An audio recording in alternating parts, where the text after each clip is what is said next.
We have seen all types of nonsense. You know what I mean? We are all sick and tired of it at this point. This has been going on since before last season started. This was going on before the inaugural Unrivaled season started, where we had Angel Reese and people on her podcast talking about how Unrivaled is going to be the only league people was playing in. They was already planning the end of the WNBA. You're hearing the sound of a fan base hitting their breaking point. That's the reality for WNBA supporters right now. Instead of watching elite basketball, we're getting a full-blown soap opera. The CBA talks have completely derailed into some kind of digital drama fest, where the league and players' union are throwing shade through Instagram stories rather than actually negotiating. But here's what nobody's paying attention to while this dumpster fire burns. Caitlin Clark is walking into what might be her most challenging year yet, and the roadblocks in her path aren't the ones you'd expect. 5. Sabrina Ionescu. This is a great competitive rivalry. They play a clean game, okay?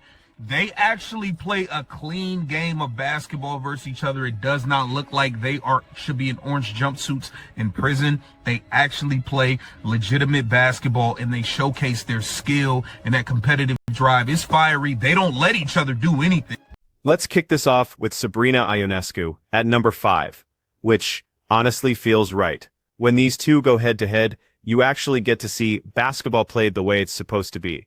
No nonsense, no theatrics, just pure competition. They combined for 28 points per game in their matchups last season, and neither one backed down for a second. Those Liberty versus Fever showdowns pulled massive numbers, with their July clash bringing in 1.8 million viewers. That's real television outside of playoff season. But here's what made those games special compared to everything else happening in the league. 0 dirty plays, 0 fake injuries, 0 manufactured beef about disrespect or whatever. Just 2 elite point guards trading buckets and elevating each other's games. Sabrina made Caitlin work harder than almost anyone else, limiting her to just 38% shooting in their head-to-head battles. And Caitlin fired right back, making Sabrina earn every single point she scored. This is the blueprint. This is what professional women's basketball looks like when it's done right. Remember this standard, because the next 4 obstacles don't play by these same rules. Coming in at number 4, we are going to go with Jackie Young. Jackie Young obviously is paired with A'ja Wilson, Las Vegas Aces, world champs. They might be the best duo in the league. I think Jackie Young is the second best guard in the WNBA after Caitlin Clark. Jackie Young is a flat-out beast, right? She's a monster on both ends of the floor, and she's running with A'ja Wilson, the reigning MVP. So that is going to be a tough matchup, not only offensively because Jackie Young gets it done on offense. Jackie Young actually takes the challenge and tries to guard the hell out of Caitlin Clark. Jackie Young slides in at number 4. And this is where the conversation gets real. Sure, she dropped 22 points per game against Indiana last season, but her scoring isn't even the main concern here. Jackie Young ranks as the second best complete guard in the league, behind only Caitlin Clark, and that defensive intensity completely changes the game. Pull up their October matchup if you want to see what elite defense looks like. Jackie shadowed Caitlin for 32 straight minutes, pressuring her from backcourt to backcourt, navigating every screen, making her fight for every single possession. Caitlin still managed 28 points that night, but it took her 24 attempts to get there. That's the Jackie Young impact right there. And she's running alongside A'ja Wilson, who just won MVP averaging 27 points and 12 rebounds. That combination might be the most dangerous duo in the entire league. So every time Indiana faces Vegas, it becomes an examination. Can Caitlin carry a complete offense while getting harassed by elite defense and simultaneously try to contain the most unstoppable player in basketball? That's the puzzle Jackie Young creates. And Vegas keeps adding pieces around them, making this challenge even more brutal. Season, so I have the great Jackie Young coming in at number 4. Now, the third biggest obstacle is because of the people. It's because of the people. Paige Bueckers. Paige Bueckers is legit. We love Paige Bueckers' game. Now, Paige fans are trying to make it something.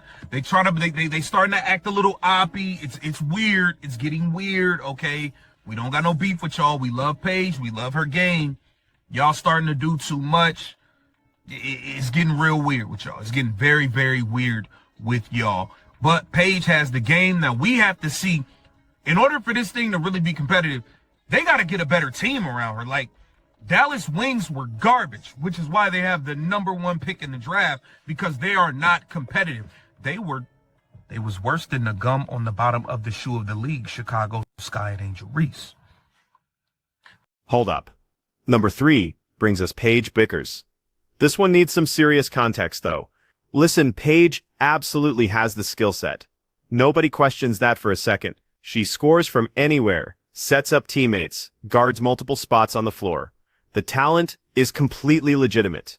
But talent alone doesn't translate to wins, and Dallas was an absolute disaster last season.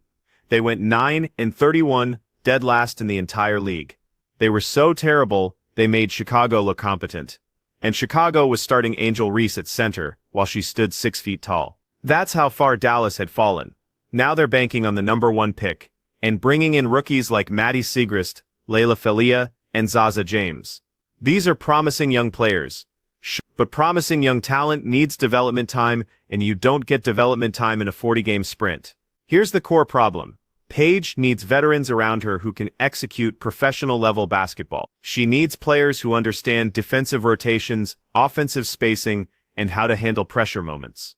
Dallas doesn't have that foundation yet. So while Paige versus Caitlin should produce must-watch television, the reality will probably be Caitlin putting up 35 while Paige desperately tries to keep Dallas from getting blown out.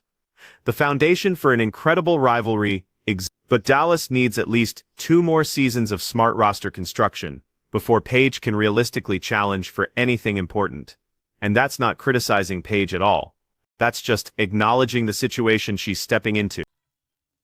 The top 2, this is going to be the number 2 toughest opposition for Caitlin Clark. It's on her own damn team, Kelsey Mitchell. Yeah, I said it. Y'all know Kelsey Mitchell is nice. She's a bucket. But Kelsey Mitchell can get in that mode to where she only want to dribble, and shoot every time. Then coming off the success of last season, you got Stephanie White saying, she's the focal point again. We're building around Kelsey Mitchell. Before backtracking, obviously it must be true that the Suns owner got on Stephanie White and said, hey, what the hell are you doing? This is the Caitlin Clark show. Get it together or you got to get out. Then she backtracked and said, this is Caitlin Clark's team. I don't believe she's going to act on it. I think Stephanie White's going to try to have this thing running through Kelsey Mitchell. And I think Kelsey Mitchell is going to think this is last year without Caitlin Clark. And she's going to want to do her thing. She saw all the publicity she got. She's going to want to keep doing that. She's going to get a max deal. Okay, so she's going to be real comfortable in Indiana. This brings us to the uncomfortable territory. Number 2 is Kelsey Mitchell, and she plays on Caitlin's own squad. This gets messy because Kelsey Mitchell has genuine ability. She averaged 19 points last season, creates her own offense, and carried that franchise for multiple years. All facts. But here are some other facts. Before Caitlin showed up, Indiana was designed around Kelsey's ball-stopping style. Dribble for 12 seconds, pull up for a contested jumper. That approach worked fine for a team with no championship expectations. Then Caitlin walked through the door, and Indiana instantly became the highest-scoring offense in basketball. Not through more isolation basketball, but through ball movement, transition opportunities, and Caitlin's ability to create advantages for her teammates. And remember the off-season drama. Stephanie White, the new head coach, went public saying the offense would flow through Kelsey Mitchell. She called her the centerpiece. She talked about building everything around her game. Then she completely reversed those statements 48 hours later. League sources suggest Indiana ownership had a very direct conversation with Stephanie about whose franchise this really is.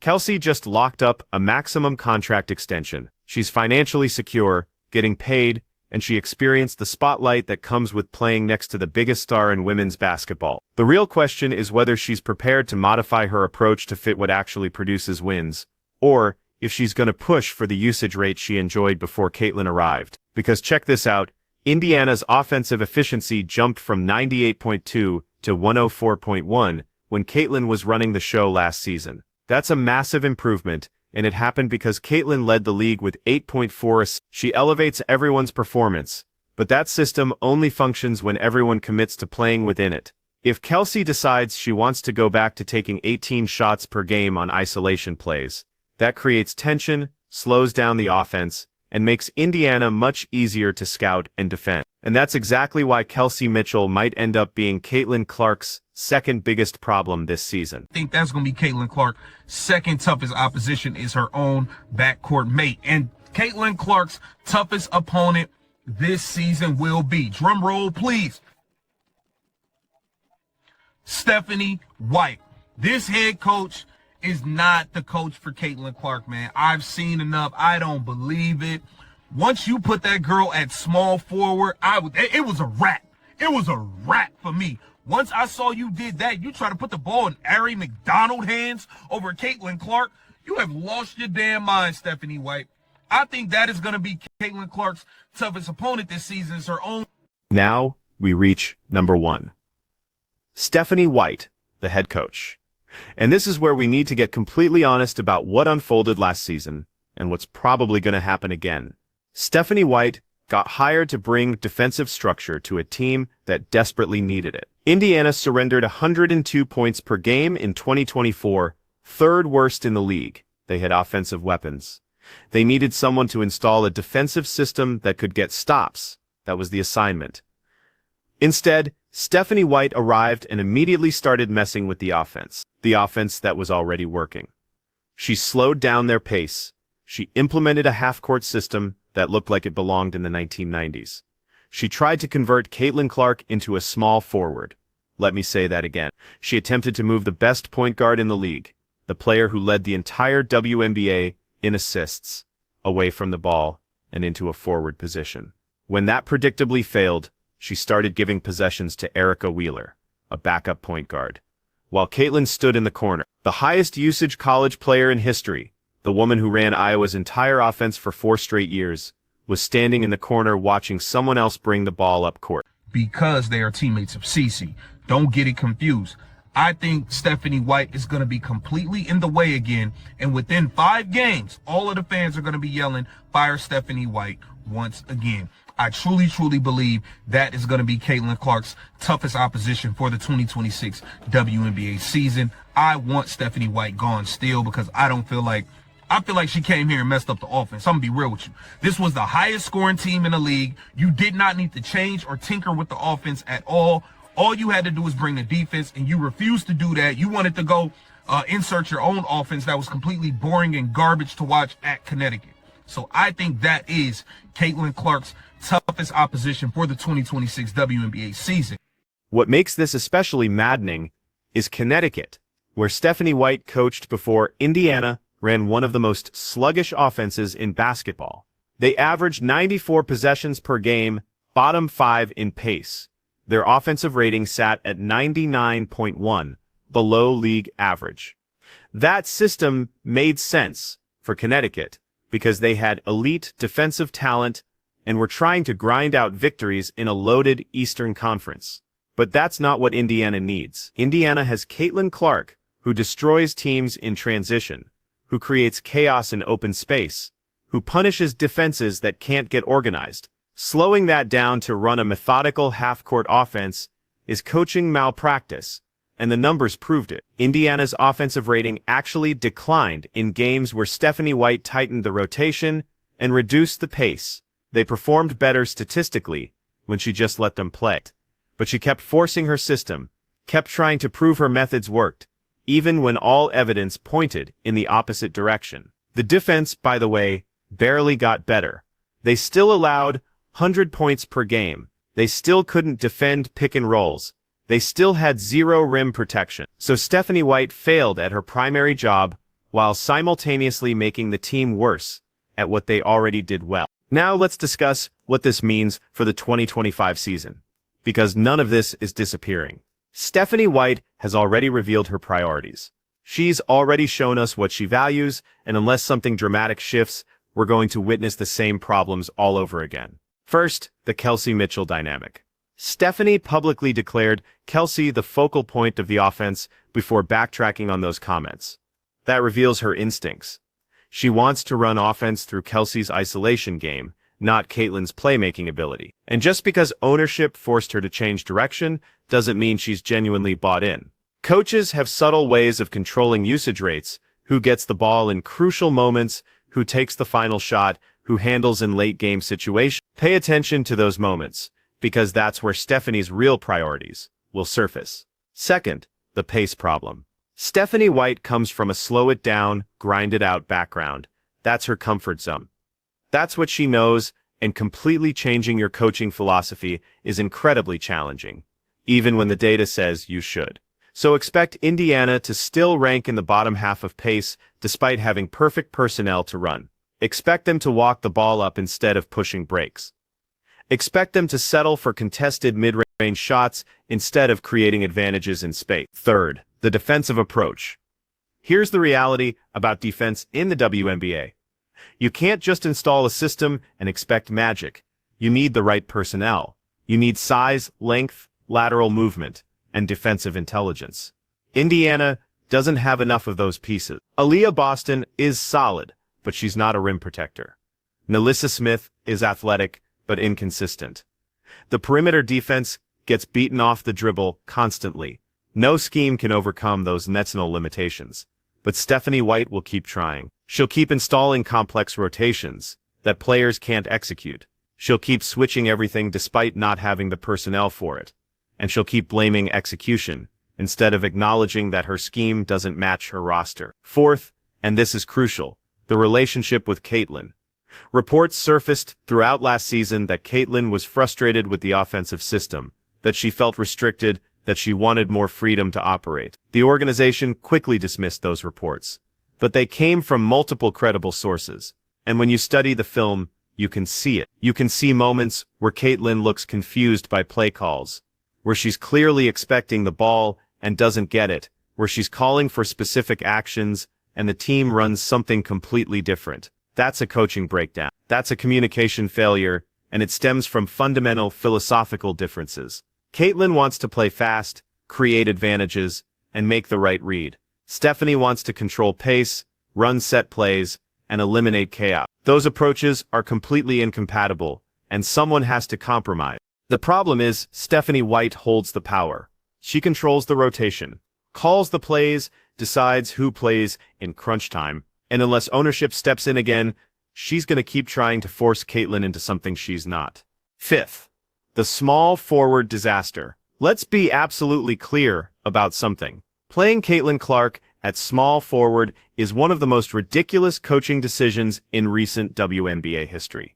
It's comparable to putting Sue Bird in the post or making Diana Taurasi a spot-up shooter. You don't take your best playmaker and remove her from the ball. You don't take the league's assist leader and turn her into a catch-and-shoot role player.